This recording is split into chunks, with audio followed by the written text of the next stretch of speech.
Island Garden City of Samal Mayor Al David Oy, limitahan na ang operating hours sa mga internet shop. Si Jandy Esteban sa Detalye Live. Jandy. Teklauman nga ipatuman na sa 2020 ang cut-off time sa operasyon sa mga internet shops sa Samal. Problema daw ni Jocelyn ang iyang duha ka anak nga lalaki kinsa magbuntag na og dulag online games sa internet shop. Magbilar na, bayolente pagyud daw ang ginadula. Mas maayo unta. Kay dili na sila mabuntagan ba kay ang ilagong kuan, di way tarong tulog na. Di gud maayo manggod kay pusil-pusil ba ka nang unsa na. Bayolente? Oh, Dinhi sa internet shop, duol sa pantalan sa Babak, ang pinakabatang gadula mao ang 11 years old nga si Her Smith. Dili ka maabtagabi dire? Ano man? Dili.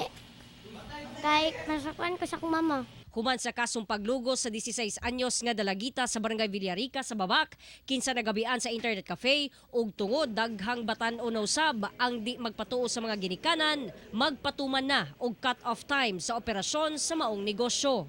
Sa karon 24 hours nga naga-operate ang mga internet cafe dinhi sa Samal.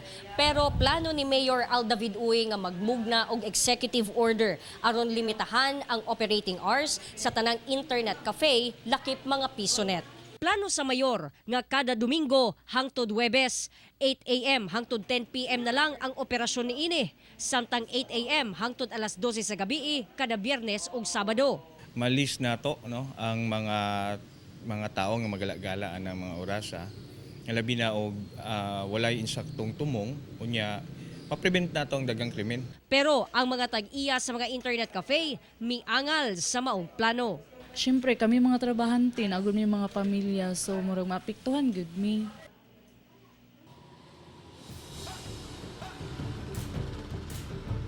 Tek, buot lamang sa mayor nga madisiplina ang taga-Samal sa responsableng paggamit sa internet ug balikayan usab ang pagtambay labi na sa mga batan-on sa mga internet shops. Tek. Okay, daghang salamat, Jandy Esteban.